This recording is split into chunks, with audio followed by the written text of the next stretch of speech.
Hello everyone. Today, I'm going to talk about Abraham Lincoln. Don't forget subscribe my channel and like the video. Now, let's start.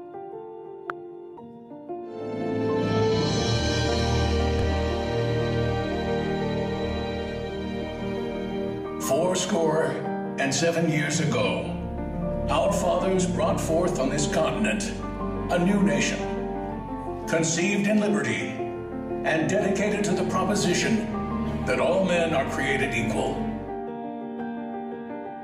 Lincoln is enshrined in the Wrestling Hall of Fame. The great emancipator wasn't quite WWE material, but thanks to his long limbs he was an accomplished wrestler as a young man. Defeated only once in approximately 300 matches, Lincoln reportedly talked a little smack in the ring. According to Carl Sandburg's biography of Lincoln, Honest Abe once challenged an entire crowd of onlookers after dispatching an opponent. "I'm the big buck of this lick. If any of you want to try it, come on and wet your horns." There were no takers. Lincoln's grappling exploits earned him an outstanding American honor in the National Wrestling Hall of Fame.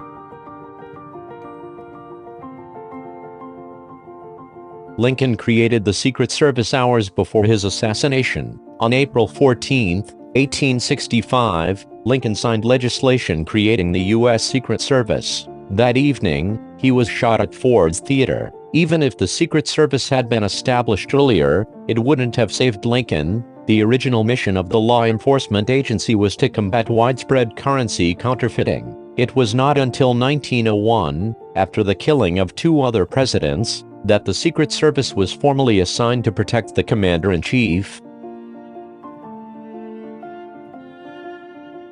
Graverobbers attempted to steal Lincoln's corpse. Secret Service did come to Lincoln's protection, but only in death. In 1876, a gang of Chicago counterfeiters attempted to snatch Lincoln's body from his tomb, which was protected by just a single padlock, in Oak Ridge Cemetery in Springfield, Illinois. Their scheme was to hold the corpse for a ransom of $200,000 and obtain the release of the gang's best counterfeiter from prison. Secret Service agents, however, infiltrated the gang and were lying in wait to disrupt the operation. Lincoln's body was quickly moved to an unmarked grave and eventually encased in a steel cage and entombed under 10 feet of concrete. John Wilkes Booth's brother saved the life of Lincoln's son. A few months before John Wilkes Booth assassinated Lincoln, the president's oldest son, Robert Todd Lincoln, stood on a train platform in Jersey City, New Jersey. A throng of passengers began to press the young man backwards, and he fell into the open space between the platform and a moving train. Suddenly, a hand reached out and pulled the president's son to safety by the coat collar. Robert Todd Lincoln immediately recognized his rescuer, famous actor Edwin Booth, brother of John Wilkes. In another eerie coincidence, on the day of Edwin Booth's funeral, June 9, 1893, Ford's Theater collapsed, killing 22 people. Lincoln is the only president to have obtained a patent. Benjamin Franklin isn't the only American political leader who demonstrated an inventive mind. After being aboard a steamboat that ran aground on low shoals and had to unload its cargo, Lincoln, who loved tinkering with machines, designed a method for keeping vessels afloat when traversing shallow waters through the use of empty metal air chambers attached to their sides. For his design, Lincoln obtained patent number 6469 in 1849.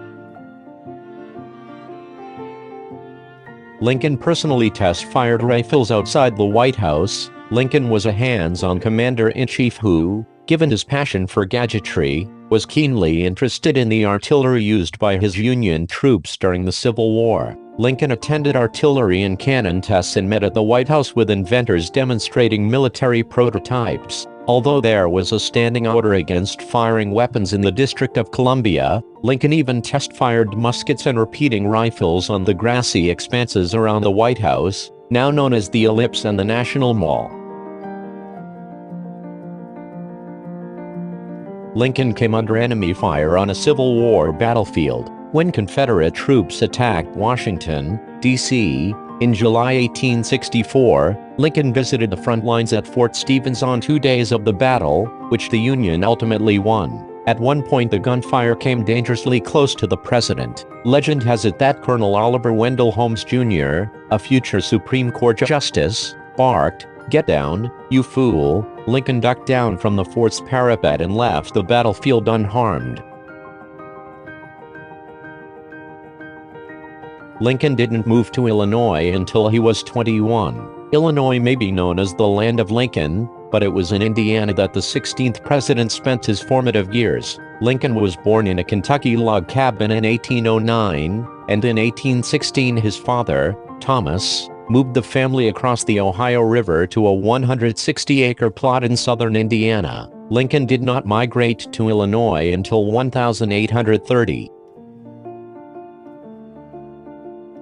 Poisoned milk killed Lincoln's mother. When Abraham was 9 years old in 1818, his mother, Nancy, died of a mysterious milk sickness that swept across southern Indiana. It was later learned that the strange disease was due to drinking tainted milk from a cow that had ingested poisonous white snake root.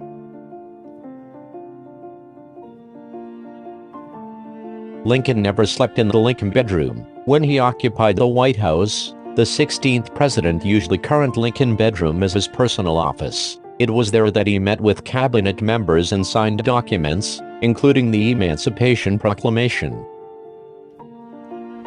And the government of the people, by the people, for the people, shall not perish from the earth.